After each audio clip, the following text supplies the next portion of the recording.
And I'm delighted to introduce onto the stage World Broadband Association Director General Martin Creaner to deliver his welcome and keynote address. Thank you.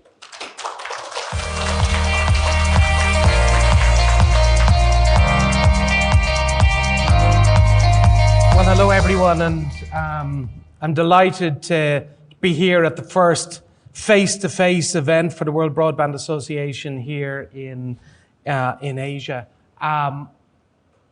We had an event last week in Amsterdam, as Mark mentioned, a sister event to this particular one. And it's very important because the World Broadband Association is at the start of a really important journey.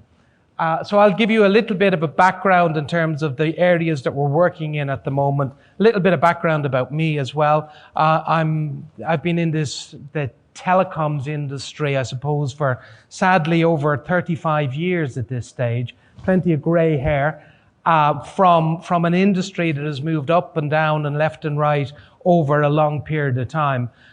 In the past, I've worked with a number of different companies in the industry, but I was also the president and CEO of the TM Forum, which is the global standards body for the software aspect of the telecoms industry, and is actually holding a pairing summit in the room just across the road there.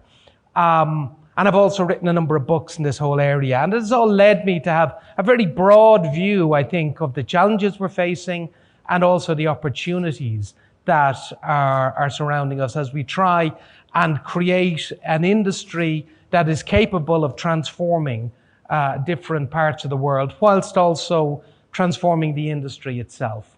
As Mark has mentioned, the World Broadband Association is really about bringing together broadband stakeholders and decision makers to develop the industry effectively.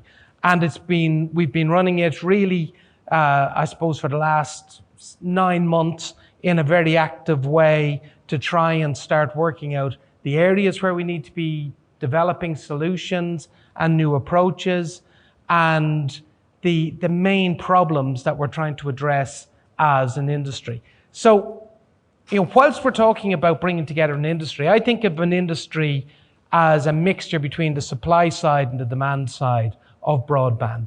The supply side of broadband is kind of the obvious answer of the operators and the big suppliers who supply the capabilities to those operators. The supply side are the people who create broadband and provide that to the world. And understanding that, they're the key initial members of the World Broadband Association. But of course, the demand side on this is hugely interesting as well. And it's the people who are on the consumer side, creating everything from the need, the pull for basic connectivity to the advanced connectivity that's going to be needed as we move into a metaverse world that is talked about and as yet not very well defined. But I think there's a general consensus that we are evolving to a world that will need more and more connectivity that won't just be providable by the mobile solutions that we've got at the moment. But there's also requirements in the B2B world, in healthcare, in automotive, in manufacturing, in ports, and so on. And there's a broad demand for connectivity and new capabilities that are coming from these vertical industries, as well as from the actual people who are creating the devices, whether they're VR headsets or chips, and so on. So my vision of the World Broadband Association is that we'll embrace that whole community. It is starting with the supply side. It'll very rapidly grow out to add in this demand side, as well as other stakeholders, because success in broadband is not going to be achieved purely as a vision from the supply side. And I don't think it's even achievable as a supply and demand side vision. I think it needs the understanding and buy-in from the investment community and government, as well as regulators and the hyperscalers who are providing the associated aspects of the cloud and so on. And the real vision for the WBBA is to accelerate the timely emergence of next generation broadband everywhere, And timely might be over the next 2 to 3 years. It might be already here today. It might be 10 to 20 years. But it's to accelerate that wherever we can, and in a fashion that's going to create a sustainable long-term return on investment for the key stakeholders. And the stakeholders are kind of everybody on that chart. And one of the big issues I've seen in my 35 years in the industry is the fragility of the return on investment structure for the telco industry, and it's become more fragile as the years have gone by. And the WBBA has a clear focus on trying to generate that sustainable ROI structure. Mark mentioned we've been working in a few different areas over the last 9 months. As he also mentioned, WBBA is still being legally formed, but that hasn't stopped the founding members from pushing forward on a number of key areas. So there's been a very interesting piece of work done around the greater broadband investment and the argument for that and the importance of it. We've also done a piece of work around developing the roadmap for next generation. And that roadmap is really a mapping to other work that's going on within ETSI and elsewhere on the future roadmaps of associated technologies with next generation broadband, but trying to pull that together into a broadband-centric roadmap. We've done a lot of work on developing our view for the environmental sustainability challenges, and also trying to build up the broadband success stories. I'll very briefly go through each one of these, just in terms of, you can download them. Actually, I think they may be on the memory sticks that are in front of you as well. All of that material may well be there, but it's certainly all downloadable from the Broadband Association website. But in terms of the importance of greater broadband investment, I think it's very clear there's a lot of correlation between broadband investment and GDP. And the better the quality of broadband investment, the stronger the correlation and the better the results. And this is a piece of work that was done by the World Broadband Association, commissioned research with Omdia and others to produce this.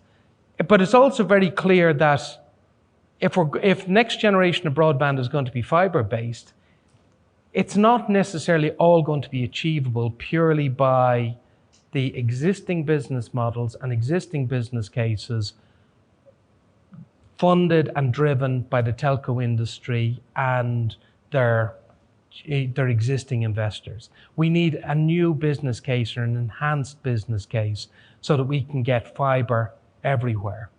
And it's not entirely clear what that's going to be, but it's going to involve all the stakeholders I showed on the previous slide.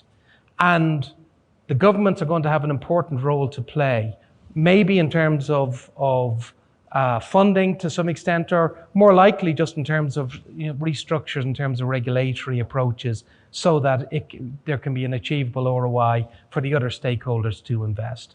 And it's going to be things around regulatory barriers around things like copper switch off legislation and so on. So that's what's covered in the importance of greater broadband investment. We've also been developing the next generation roadmap, and this maps very well to the F5G roadmap that we're going to talk about. It maps also to the mobile view of 2G, 3G, 4G, 5G, and so on. But this is a roadmap that tries to look at where we are today, which is what we call BB4 or BB5, somewhere in that, depending on what part of the world you're in. And it looks at what's going to be capable and what's the requirements in BB 5.5 and BB 6. And there's parts of the world still in BB 3 or even earlier generations. And part of the goal of the World Broadband Association is going to try and work out how can we build a business rationale and business case for accelerating those parts of the world onto this roadmap. And when we look at the different characteristics of each of the generations, those characteristics are not just about the speed of broadband, though that is always one of the main topics that gets talked about. Certainly latency, certainly the level of intelligence that's going to exist within those next generations, as well as the sensing capabilities, how trustworthy, how green, and so on each of these generations are. So if you read this document, it outlines our thoughts as a membership on what these generations are going to look like. And this chart sort of summarizes some of the views, but I think as soon as we published this document, we've come to realization that the devil is in the detail, and we need to go into every single square on this table and really flesh out what we mean by the next generation of broadband. What do we mean by reliability and latency in BB5, 5.5, and BB6? We certainly spent some time working on gathering together broadband case studies, because the world is already on this broadband journey, and certain parts of the world are moving very rapidly and other parts are moving less rapidly.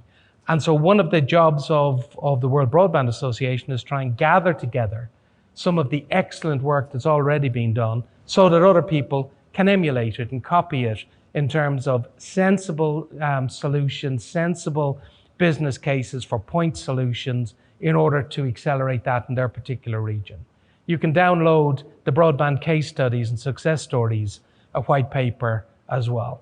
And then finally, the importance of environmental sustainability in that the role that broadband plays in driving the sustainability arguments.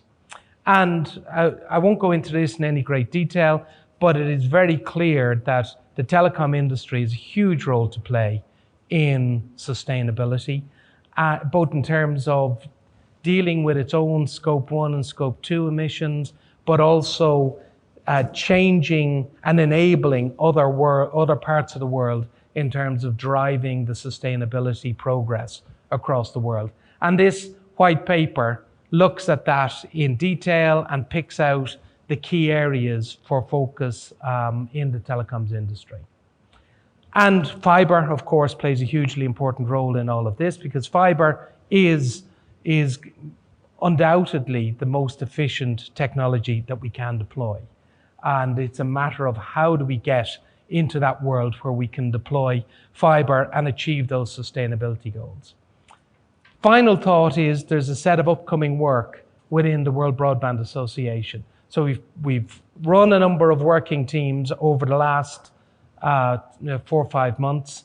Those teams are now going to evolve into a new set of working teams on a range of topics. Broadband advocacy, really understanding the economic and political rationale for accelerated broadband investment. Looking at trying to develop a clear view of the demand side requirements and timing of those requirements. So we've looked at the supply side view of what the roadmap for next generation is going to look like, but we need to understand what the demand side is going to require. And that means broadening the reach of the World Broadband Association to ensure that we get the views in from this wider demand side of stakeholders. We need to refine that next generation roadmap. As I mentioned, we've got a first cut of what we mean by each of the generations, but we need to have much more detail on what the actual capabilities the supply side is going to deliver to the world over the coming years.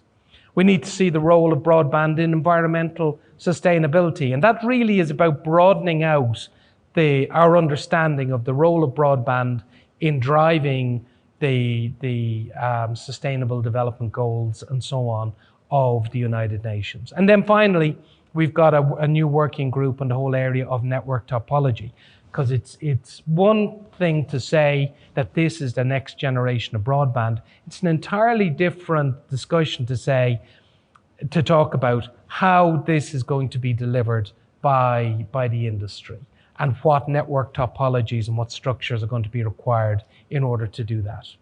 So with that very brief overview of the work of the WBBA over the last number of months, I'm going to hand you back to Mark, and let's talk about some of the insightful views we're going to hear from our speakers today. And I do encourage you, if your organization is not part of the WBBA yet, please reach out and get involved. The topics we're addressing and covering, we're in it for the long haul, and the topics we're addressing and covering are going to be important to every player in the industry over the coming months and years and decades. Thank you very much.